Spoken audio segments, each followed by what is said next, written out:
the subscribe button if you don't want me to come at night. Did you know that pets can become ghosts too? Imagine spectral paws padding silently through your home. Our story begins with a pet sitter, an affable chap who adores animals, big and small. He's got a new gig, you see, in an old house tucked away in a corner of town where the sun seems to shy away. The owner, a sweet old lady with a love for all creatures, had casually mentioned that the house had once been a pet cemetery. A shiver crawled up his spine, but he brushed it off as a harmless joke. After all, he was here for the living, not the dead, right? The first night was a symphony of unfamiliar sounds. The wind whistled through the cracks, the floorboards sang a creepy lullaby, and the old grandfather clock chimed with an ominous glee. But it was the not-so-natural noises that made his heart pound in his chest. A soft patter of feet, too light to be human, echoed in the stillness of the night. A faint meow here, a distant woof there. He shook his head, dismissing it as the product of an overactive imagination. But as the night wore on, things took an eerie turn. His belongings started to move of their own accord. His hat, left on the table, was found on the floor. The pet food, sealed in a container, was strewn all over the kitchen. And the most unsettling of all, the pet toys he had brought along, were scattered throughout the house as if played with. He tried to rationalize it. Maybe there was a draft, maybe he had been careless, maybe... But the doubt lingered like a ghostly whisper, impossible to ignore. As much as he wanted to dismiss it all, the clues were adding up.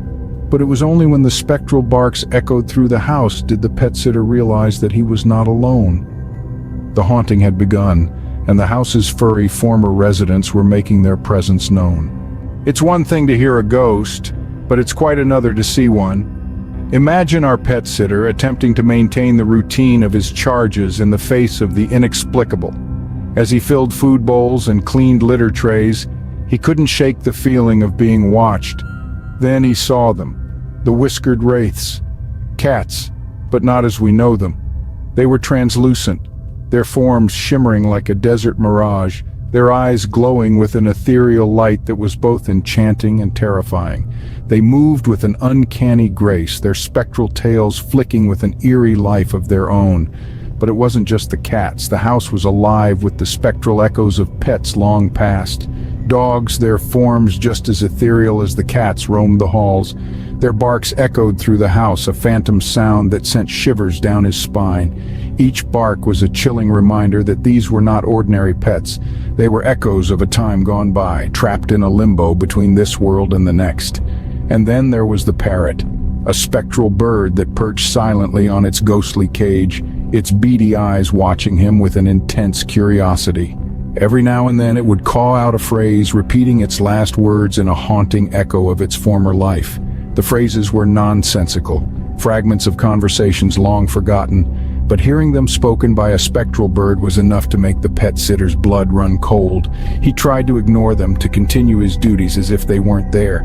But the ghost pets seemed to want his attention. They would appear suddenly, their ghostly forms flickering in and out of existence, their eyes always watching him, always following his movements. It was as if they were trying to communicate, to tell him something. And then, the ghost pets did something that chilled him to his bones. Imagine playing fetch with a ghost dog or a spectral cat batting at a phantom ball of yarn. Sounds ridiculous, right? But that's exactly the situation our pet sitter found himself in. The spectral pets seemed to be just as playful as their living counterparts, albeit with a slightly chilling twist. At first, it was a game of ghostly fetch. A spectral dog, transparent and shimmering, would drop a phantom tennis ball at his feet. It was an odd sensation, picking up a ball that was there but wasn't. It felt as light as air, but with a coldness that would send shivers down anyone's spine. He would throw it, and the ghost dog would bound after it, disappearing and reappearing in a flicker of ghostly light. Then came the spectral cat. She would bring him a phantom ball of yarn and bat it around with him. The yarn was just like the tennis ball, cold, weightless, but undeniably there. He would flick it across the room, and the cat would scamper after it, her spectral form flickering like a candle in the wind. These games, as eerie as they were, brought a sense of humor to the whole situation. It was strange and unsettling, yes, but also strangely endearing. These spectral pets, as ghostly as they were, still had their playful spirit intact. However, the games grew more intense, more aggressive. The spectral dog started to growl and snarl, the phantom ball in its jaws. The spectral cat's eyes would glow ominously, her ghostly claws swiping more forcefully at the phantom yarn. The games were no longer fun and playful, they had taken on a terrifying edge. The pet sitter, brave as he was, started to feel a sense of unease, a sense of dread. The spectral pets were not just playful spirits. There was something more, something darker at play here. The games were not just games, they were a manifestation of the spectral pets' restlessness, their unresolved issues from their past lives. But the pet sitter realized this was no ordinary game. The spectral pets, their games, their aggression, it was all leading to something terrifying. And he was right in the middle of it.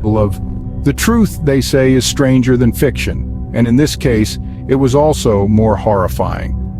The spectral pets that had been haunting the house were not mere figments of an overactive imagination. Their ghostly wails and phantom paws were cries for help from beyond the grave, each a haunting echo of a life cruelly cut short. These spectral creatures were once the beloved pets of various owners, yet their lives were marred by neglect and mistreatment, leaving them to haunt the very homes where they once sought love and companionship. They weren't just haunting this house, they were trapped, their spirits bound to this world by the chains of their tragic pasts. The pet sitter, our protagonist, unraveled this grim truth, yet instead of fleeing in terror, he found himself filled with a profound sense of empathy. These were not mere phantoms to be feared, but souls in need of liberation. He decided to help them find peace, to break the chains of their past and guide them towards the light. But how does one communicate with the departed? How does one bridge the gap between the living and the dead? The pet sitter found himself grappling with these questions as he prepared for what was to come.